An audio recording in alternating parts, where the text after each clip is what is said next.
In this video, we review some applications of rule-based systems. All right, so we have gone through several steps, discussions on what rule-based systems are. And here I'm going to talk about some of the very famous, popular expert systems, rule-based systems, built several years ago, and that helped us understand how things worked, and also some real working, practical working. Very interesting. So let's start with the first one, which is called Dendrol. Dendrol is one of the earliest systems developed at Stanford University. Dendrol was designed to analyze for chemical analysis, designed to analyze mass spectrum.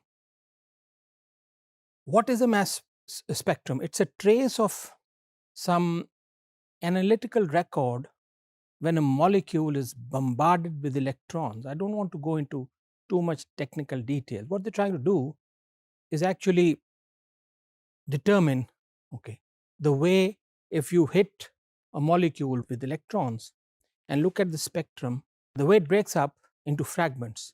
And chemists, people from chemistry, have charts of these spectra for some common molecules. And they know from these general rules how to determine a given type of molecule, how it will break up, what kind of picture it will form. Now, by identifying a new molecule from its spectrum is not easy. Dendrol did that.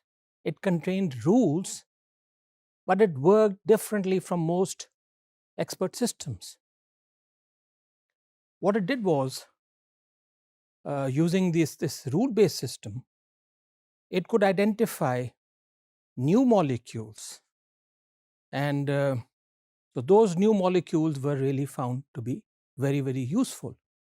It had two subcomponents, something called heuristic dendrol and metadendrol. Its developers believe that it can compete with experienced chemists, and was actually marketed commercially in the US. So that was Dendrol. The next one is Prospector, developed by NASA. It takes geological data about various rocks, how they're formed, their chemical content, etc., and advises them whether there are likely to be exploitable minerals around that rock, right? So what is the use? Or people actually, they're trying to find out if there are minerals in certain areas. How do they do it? They extract the rocks, the soil, gather data about it, and then using the knowledge built into that prospector program, it can tell you whether you need to explore further to find some mineral deposits or not. This is a very, very important part of that.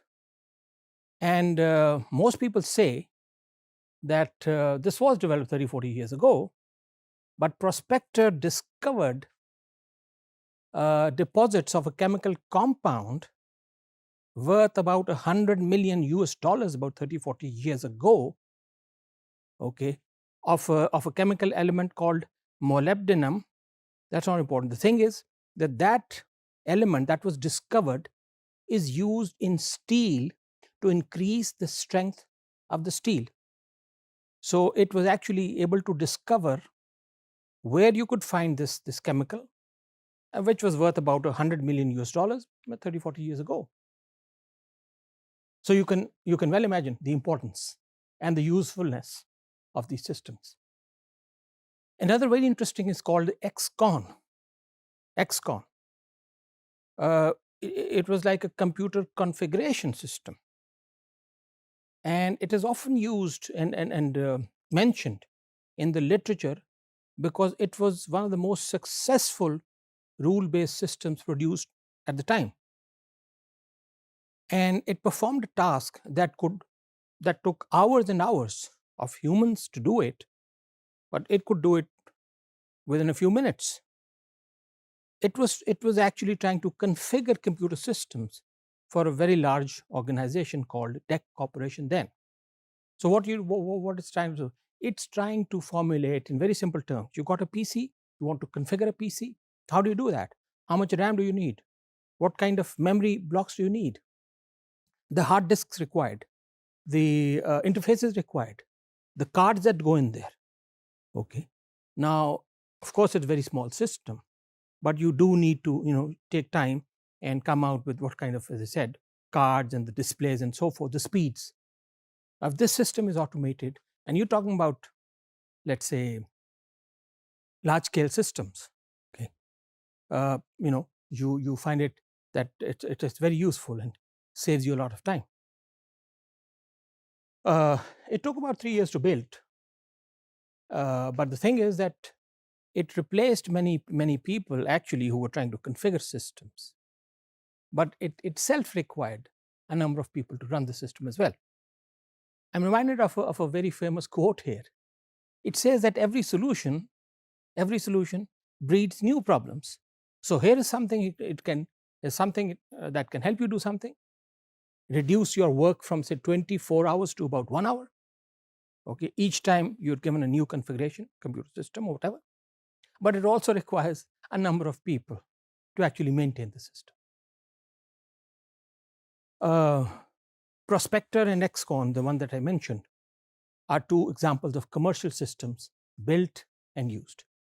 Now, these expert systems that I've discussed, the very first ones, and some of the most very important and successful ones, and that actually generated a lot of interest in working in AI-based systems. A Delta, for instance, a system for diagnosing electrical locomotives repair problems, railway engines. Okay, how to diagnose electrical problems in them. Very useful, practical. Tax advisor asks you about your tax returns and advises you how to invest your money in the best possible ways so you are legal as well as you minimize your tax liability. Gas oil, the name, that's designing gas oil separation system for offshore oil platforms. Remember oil discovery? So there are oil discovery systems that are not on this mainland but in the seas offshore, and it helps you design how to separate gas and oil from that. Another program is actually used to when you're working on large scale integrated circuits, these chips that you talk about, how to position various components in those silicon chips to achieve maximum compact and easy to fabricate. So as you can see, the size of the machines is now reducing with lots and lots of power being added. You're a single microprocessor. Now there are multiple layers of that, okay, called cores. How is that happening? So one of the softwares that help you do it was this. Another one was Pathfinder, working on lymph node pathology on the medical side. There's a loan probe rule-based system as well, which evaluates commercial loans and recommending the amount of reserve that you need to have. So here's somebody comes to you and they want to invest in something.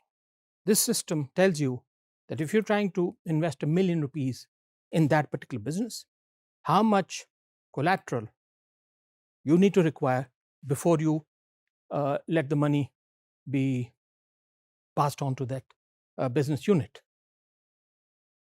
Oncologic, a computer system to evaluate cancer potential of chemicals.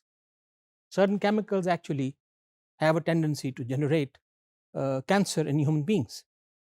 So can you evaluate, given an element, okay, of a chemical, whether it's going to cause cancer or not? Very interesting. There were several others, Motorola's help desk, first response and then second response and so forth. Now the thing is, I've given you a very small list of very interesting expert systems, knowledge-based systems, rule-based systems, or production systems that have helped AI learn many things about human beings, about the reasoning mechanisms, and how they are applied. And specific examples in particular areas are still being built. Okay, so you can at least address domain related problems and automate them just about as good or better than human experts. I also feel that these examples give you enough fuel to get and feel excited about the understanding and application areas of artificial intelligence. Thank you very much.